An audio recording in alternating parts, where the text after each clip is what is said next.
I pulled up to our house on Roby Street, my husband David beside me, both of us exhausted after 4 days at sea. We'd been commercial fishing off the coast of Nova Scotia, and all I wanted was to check on my mother Eleanor. She was recovering from a serious leg fracture, still bedridden but improving each day. Our daughter Melissa had stayed behind to care for her while we were out on the water. 4 days apart from my mother felt like an eternity. The house was dark. That struck me as strange. It was only 6 in the evening, and Melissa always kept the living room lights on. I climbed out of our old Ford pickup and headed to the front door, fumbling for my keys. That's when I heard it. A faint thumping sound, rhythmic and desperate, coming from somewhere inside the house. My heart stopped. I shoved the key in the lock and burst through the door. The sound was clearer now. Someone was banging on something, and there was a muffled voice, hoarse and weak. It was coming from below, from the basement. I dropped my bag and ran to the basement door. It was locked from the outside, padlocked with a heavy-duty lock I'd never seen before. The thumping grew louder, more frantic. "Mom!" I shouted, my hands shaking as I searched for something to break the lock. A cry came from the other side, weak, desperate. My mother! David was already running to the garage. He came back with a crowbar and pried that lock off in 3 violent yanks. The door swung open and the smell hit me first. Urine, sweat, and something sour. I flicked on the light and nearly collapsed. Mom was at the bottom of the stairs, filthy, trembling, her nightgown stained and torn. Her face was gaunt, her lips cracked and bleeding. The Parkinson's tremors were worse than I'd ever seen them. She looked up at me with eyes that didn't quite recognize me at first, confusion and terror mixing in her expression. "Kathy," her voice cracked. "Is that really you?" I was down those stairs in seconds, scooping her into my arms. She weighed almost nothing. How long had she been down here without food, without water? "I'm here, Mom. I'm here. I've got you." David was already on the phone with 911. As he gave our address to the dispatcher, I looked around. The living room furniture was gone. The TV we'd saved up for was missing. Boxes I'd never seen before were stacked in the corner. Mom's pill organizer was gone from the kitchen counter. The paramedics arrived within minutes. As they checked Mom's vitals, I heard them talking. Severe dehydration, malnourishment, early signs of hypothermia, despite it being September. "Ma'am," one of the paramedics asked me, "when did you last see your mother?" 4 days ago. We left her with our daughter. Melissa was supposed to take care of her while we were fishing. My voice broke. "Where is Melissa?" They loaded Mom onto a stretcher. I rode with her in the ambulance, holding her hand, whispering that she was safe now, that I was sorry, so sorry I'd left her. At the QEII Health Sciences Center on Roby Street, they admitted her immediately. A nurse pulled me aside while the doctors worked. "Mrs. Williams," I need to ask, "has your mother been locked in that basement for the entire 4 days you were away?" The question hit me like a freight train. 4 days. My 95-year-old mother trapped in that cold, dark basement for 4 days. "I don't know," I whispered. "I just found her like that." A police officer arrived an hour later. Detective Sarah McLeod, Halifax Regional Police Elder Abuse Unit. She was in her 50s, gray hair pulled back, eyes that had seen too much. She sat across from me in the waiting room and I told her everything. "I'm Catherine Williams. I'm 48. My husband David and I are commercial fishers. We own a small fishing boat, the Eleanor Marie, work the waters off Nova Scotia. My mother Eleanor is 95. She has Parkinson's disease with associated dementia. She was diagnosed 4 years ago. It's been progressing slowly. She still knows who I am, who David is, who our daughter is. She just gets confused sometimes, forgets what day it is, has trouble with her balance. 6 weeks ago, she fell in the kitchen and fractured her leg badly. The femur. She's been bedridden since then, recovering. She can't walk yet. She needs help with everything. Eating, bathing, using the bathroom. Our daughter Melissa is 26. She graduated from Dalhousie University with a business degree 3 years ago. She works as a marketing consultant, freelance work mostly. She's always been bright, ambitious, maybe too ambitious. She's been dating Brandon Chen for about a year. Brandon calls himself a crypto entrepreneur, digital asset manager. He's always talking about NFTs, DeFi, passive income streams. Drives a Tesla but lives in a rented apartment on Quinpool Road. I never trusted him. But Melissa seemed happy, and that's what mattered. 4 days ago, David and I left for a fishing run. We do this regularly. 4, sometimes 5 days at sea. It's how we make our living. We fish for halibut, cod, haddock. It's hard work, but honest work. Melissa volunteered to stay with Mom while we were gone. She'd done it before a few times. Mom liked having her around, or so I thought. We don't have cell service out on the water. I couldn't call to check in. I just trusted that everything was fine, that Melissa was taking care of her grandmother, that Mom was safe. Detective McLeod listened, taking notes. Then she asked the question that made my blood run cold. Mrs. Williams, do you have any financial arrangements with your daughter? Power of attorney, access to accounts, anything like that? No, absolutely not. Why? She closed her notebook. We'll need to investigate further. But Mrs. Williams, this appears to be more than just neglect. I'll be in touch. Mom stayed in the hospital for 3 days. They rehydrated her with IV fluids, treated her for malnutrition and exposure, ran a battery of tests. The doctor said she was lucky. 4 days without food or water at 95 with Parkinson's should have killed her. But Mom was a fighter. Always had been. She kept asking where Melissa was. Where's Missy? She'd say. She was just here. She was making me lunch. I saw her this morning. No, Mom, she wasn't. Did I do something wrong? Did I say something to upset her? That question broke me. Mom thought she'd done something to deserve being locked in that basement. On the second day, while Mom was sleeping, I went home to look around more carefully. I needed to understand what had happened. David came with me. What I found made me physically ill. The basement door had been padlocked from the outside. David examined it. This is a master lock, he said. Heavy duty, the kind we use on the boat. She brought this specifically for this purpose. Inside the basement, there was a bucket in the corner. That's what Mom had used as a toilet. A thin blanket on the concrete floor. Mom's reading glasses were there too, broken. The light bulb had been removed from the socket. My mother, who sometimes forgets what day it is, but who can still laugh at my terrible jokes and loves watching the boats come into the harbor, had been locked in complete darkness for 4 days. I found scratch marks on the door. Mom had tried to claw her way out.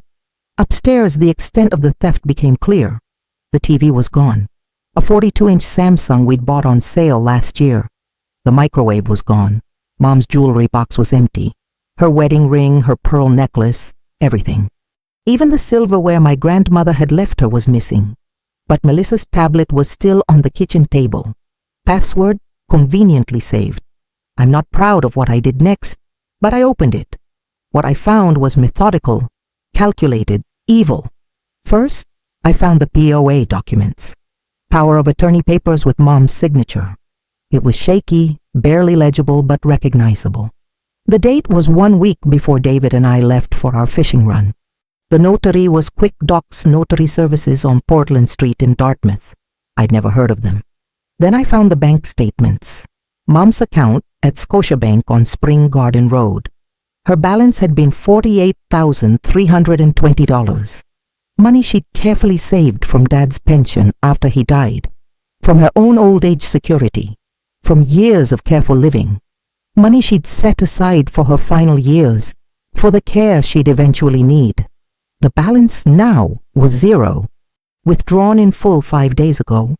But that wasn't all.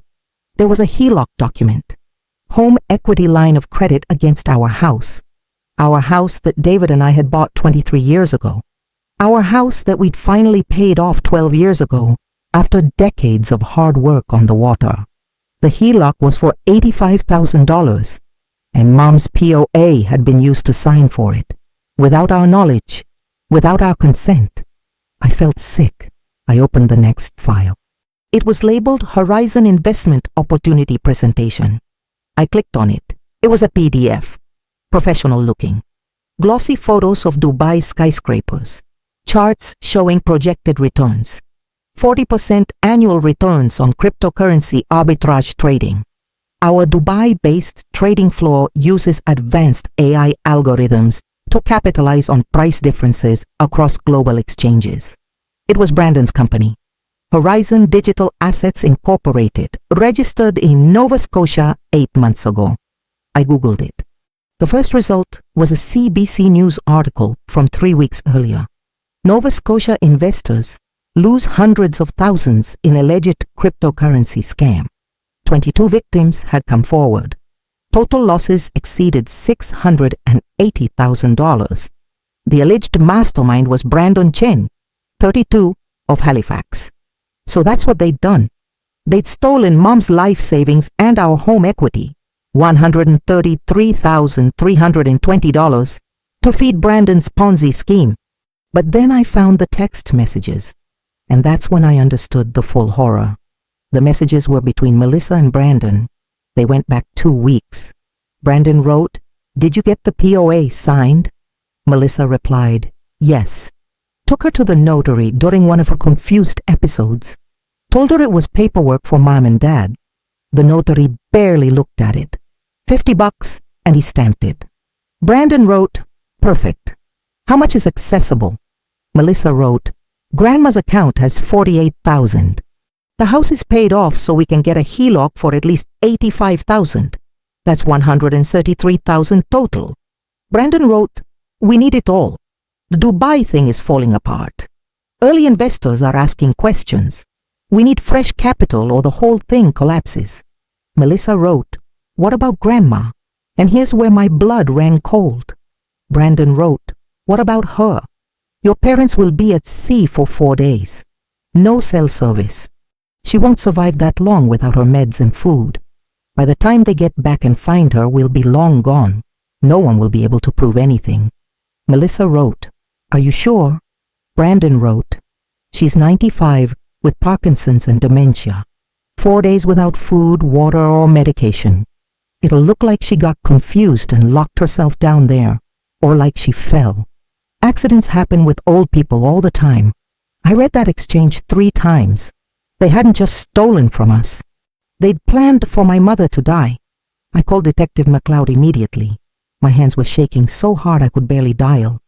She came to the house within 20 minutes with 2 other officers. I showed them everything. The tablet, the documents, the text messages, the state of the basement.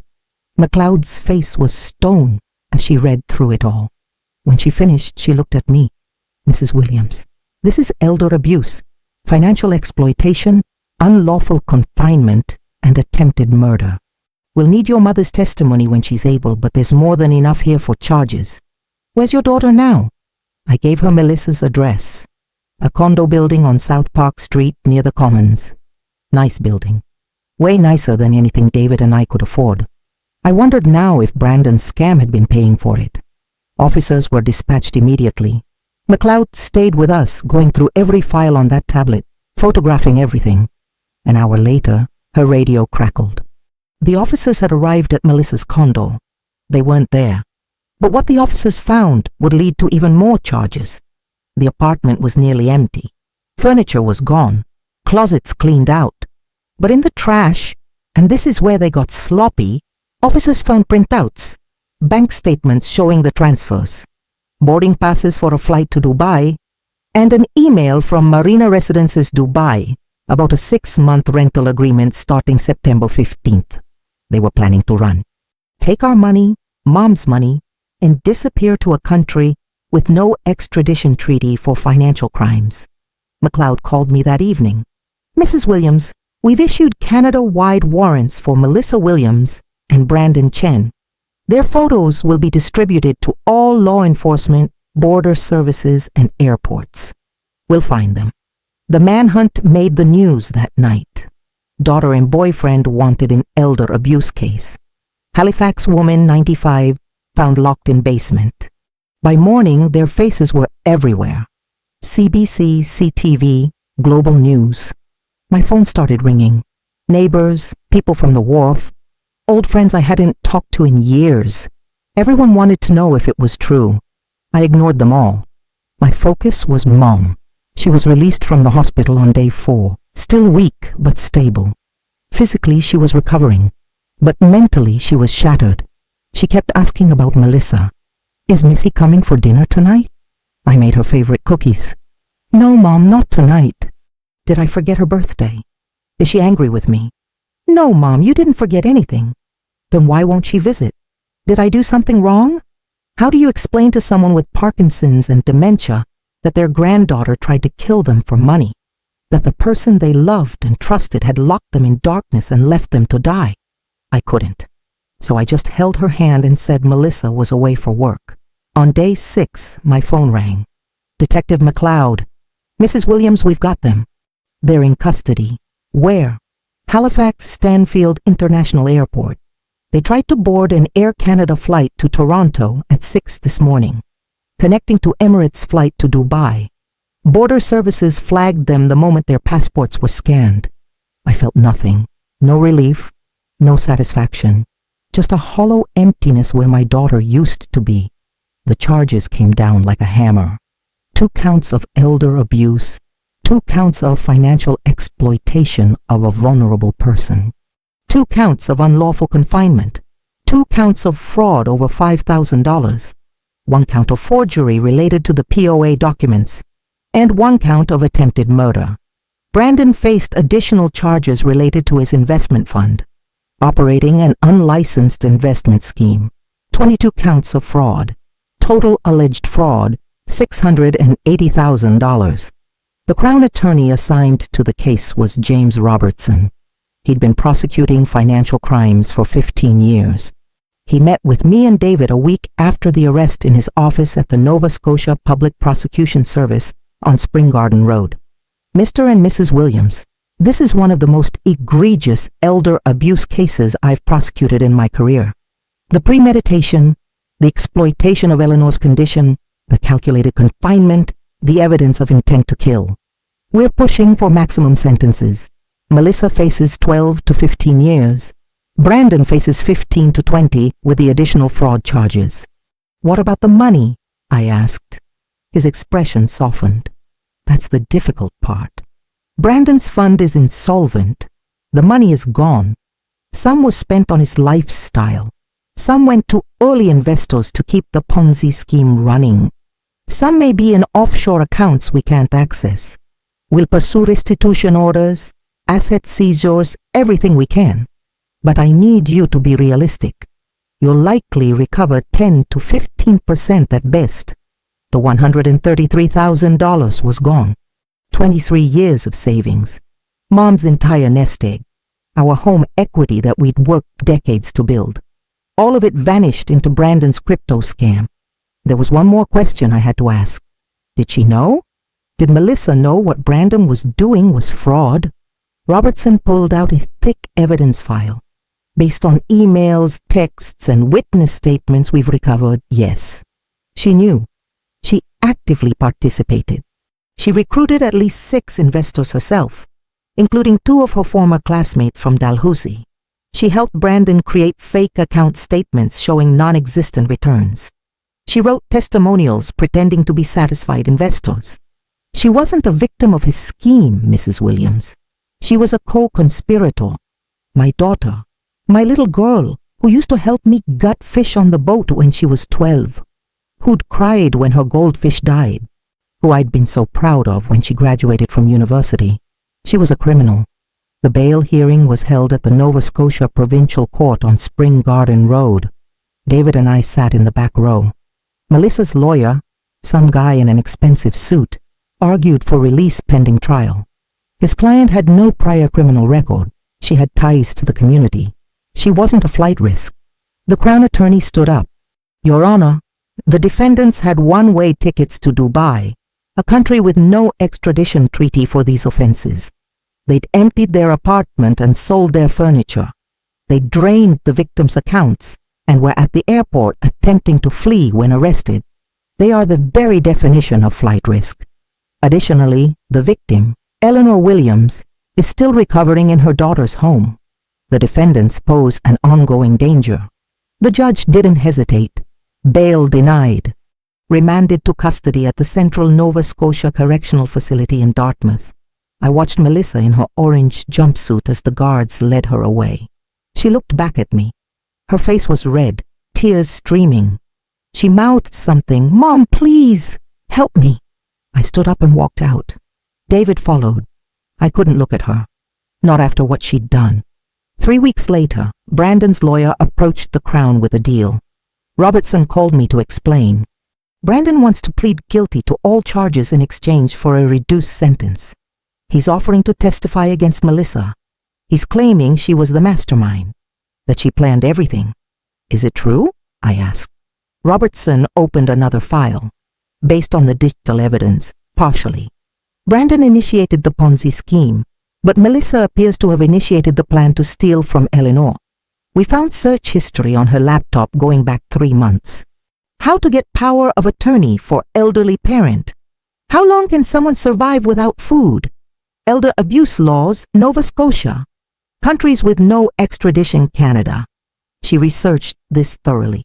What's the deal? He pleads guilty, gets 10 years, eligible for parole after 6.5. He testifies against Melissa at trial. With his testimony, we can push for maximum sentence for her. Will she go to prison? Will she actually serve real time? With the evidence we have and Brandon's testimony, yes. We're looking at 13 to 15 years, and she'll serve at least 8.5 before parole eligibility. I thought about Mom, still asking every day where Melissa was. I thought about those 4 days in the basement. I thought about the text messages. She won't survive that long. I thought about how they'd planned to let her die and flee to Dubai. Take the deal, I said. Brandon pleaded guilty in February. The sentencing hearing was brief. He stood before Judge Patricia Morrison at Nova Scotia Supreme Court and expressed remorse. I'm deeply sorry for the pain I've caused. I take full responsibility for my actions. His lawyer had clearly written every word. Judge Morrison looked at him with contempt. Mr. Chen, you operated a fraudulent investment scheme that defrauded 22 victims, most of them elderly and vulnerable, of $680,000. You conspired to exploit a 95-year-old woman with Parkinson's disease and dementia. You participated in her confinement knowing she might die. You prioritized profit over human life and dignity. The court finds no mitigating factors. Brandon Chen, you are sentenced to 10 years in federal prison. 1 down. Melissa's trial began in June, 9 months after we'd found Mom in that basement. It lasted 4 weeks. The courtroom at Nova Scotia Supreme Court was packed. Media, victims from Brandon's Ponzi scheme, neighbors, people from the fishing community. Everyone wanted to see justice. The Crown presented their case methodically. They showed the POA documents, the bank transfers, photos of the basement, the text messages between Melissa and Brandon. They showed the searches on Melissa's laptop. They showed the emails where she'd helped Brandon recruit investors, where she'd created fake testimonials. Then they called Mom to testify. Dr. Patricia Morrison, Mom's neurologist at the QEI, wheeled her into the courtroom. Mom was confused. The Parkinson's tremors visible even from across the room. She looked so small, so fragile. The Crown attorney approached gently. Mrs. Williams, do you know where you are? Mom looked around, bewildered. Is this the hospital? You're in a courtroom, Mrs. Williams. We're here to talk about what happened to you in September. Do you remember being in the basement? Mom's face crumpled. The dark place. I remember the dark place. It was so cold. I couldn't see anything. I kept calling for Catherine, but she didn't come. I thought I'd done something wrong. I thought she was punishing me. Mrs. Williams, who put you in the basement? Mom looked confused. She looked around the courtroom. Her eyes landed on Melissa at the defense table. Missy, what are you doing here? When did you get back? Melissa started crying. Mrs. Williams, do you remember Melissa taking you somewhere to sign papers? Papers? Mom's face scrunched up. There were papers. Missy said they were for Catherine. For the boat. She said I needed to sign them. Was that wrong? Did I sign the wrong papers? No, Mrs. Williams. You didn't do anything wrong. Is it time for lunch? Can I go home now? Where's Catherine? I was sitting in the front row. I raised my hand. I'm here, Mom. She looked at me. Oh, there you are. I was looking for you. I want to go home. The judge called a recess. Mom was too confused to continue, but the damage was done. The jury had seen her. They'd seen the devastation. They'd seen what this had done to her. Melissa's lawyer tried to argue that Mom's confusion made her an unreliable witness. But then the Crown played the video. The Halifax Regional Police had recorded their search of our basement the day they'd executed the warrant. The footage showed everything: the concrete floor, the bucket in the corner, the thin blanket, the scratches on the door where Mom had clawed at it, the removed light bulb socket. The prosecutor let it play for 3 full minutes. No narration, just that dark, cold space. When the lights came back on, 2 jurors were crying. Then Brandon testified. He walked through the entire scheme. How Melissa had approached him 2 months before our fishing trip. How she'd said her grandmother had money sitting around doing nothing. How she'd researched the POA process. How she'd found the notary in Dartmouth who didn't ask questions. How she'd planned the whole thing around our time at sea. She knew you wouldn't have cell service, Brandon said. She knew Eleanor would be alone. She calculated exactly how long it would take. Melissa's lawyer objected repeatedly, but the evidence backed up Brandon's testimony. The Crown then called expert witnesses. A geriatric specialist testified about the effects of confinement on elderly individuals with Parkinson's. 4 days without food, water, or medication in those conditions would likely be fatal for a 95-year-old patient. Mrs. Williams' survival was remarkable. A financial crimes investigator walked the jury through every transaction, every transfer, showing how Melissa had systematically drained the accounts. Then Melissa took the stand. It was a disaster. Her lawyer had her stick to a script. She'd been trying to help us. Brandon had manipulated her. She'd never meant to hurt anyone. The Crown Attorney's cross-examination was brutal. Miss Williams, you researched how long can someone survive without food, did you not? I was just worried about Grandma. You researched countries with no extradition Canada, correct? I was planning a vacation. A vacation with one-way tickets to Dubai and a 6-month rental agreement. Silence. Miss Williams, you texted Brandon and I quote, "She won't survive that long without her meds and food." You were referring to your grandmother. What did you mean by that? Melissa's voice was barely a whisper. I didn't mean it like that. How did you mean it? I was just scared. I didn't know what to do. The Crown Attorney picked up a document. Miss Williams, this is your search history. You looked up elder abuse laws in Nova Scotia. Why? I don't remember doing that. You looked up Parkinson's life expectancy without medication. Why? I don't remember. You locked your 95-year-old grandmother, who you knew had Parkinson's disease and dementia, in a basement for 4 days without food, water, light, or her medication. You stole $133,000 from her and your parents. You planned to flee to Dubai before they returned. You left her to die. And you want this jury to believe you never meant to hurt anyone? Melissa broke down completely. She sobbed so hard she couldn't speak. The judge had to call a recess, but the jury had seen enough. Deliberations took 8 hours. The jury asked to review the text messages 3 times. They asked to see the basement video again. When they came back, the verdict was unanimous. Guilty on all counts. Sentencing was 2 months later. I submitted a 5-page victim impact statement. I detailed every single thing this had done to our family. How Mom now needed round-the-clock care.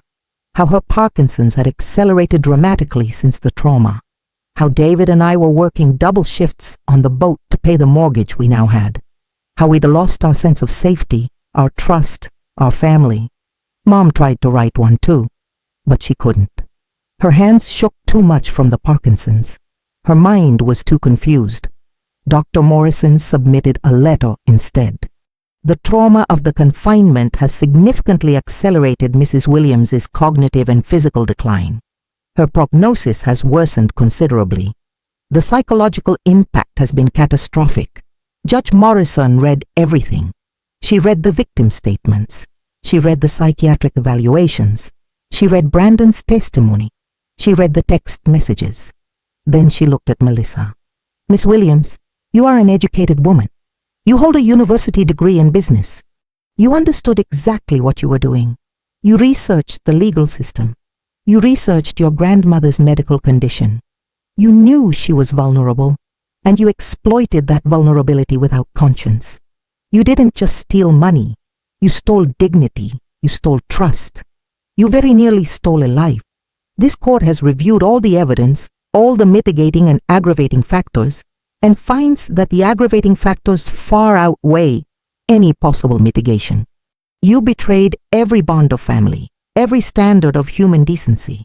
Melissa Williams, for the crimes of elder abuse, financial exploitation, unlawful confinement, fraud, and attempted murder, you are sentenced to 14 years in federal prison. I exhaled for what felt like the first time in months. It was over, but it wasn't. Not really. The civil suit settled a month later. My lawyer, Michael O'Brien, from a firm specializing in elder law, had filed against both Melissa and Brandon. The judgment was $340,000. The stolen money plus damages. Of course, they don't have that money. The court placed liens on any future assets, wages, or inheritance. If Melissa ever earns money, we get it. If Brandon ever has assets, we get them. But realistically, we'll never see a cent. The house is a different story. We managed to refinance the HELOC into a regular mortgage, but now we have payments. $470 every 2 weeks for the next 15 years. We're both 63 and 65. We'll be paying for this into our 80s. Mom's care is bankrupting us. She needs a personal support worker now. $4,500 a month. Her medications are another $600. Insurance covers some, but not enough. David and I are working every fishing run we can. We go out for 5 days, come home for 2, go back out. We're exhausted. We're getting too old for this. We're thinking about selling the house I grew up in, the house where Mom raised me, the house she and Dad bought in 1972. It might be the only way to afford proper memory care when Mom needs it. Melissa is at Nova Institution for Women in Truro, 1 hour north of Halifax. She'll be eligible for parole in 9 years and 4 months.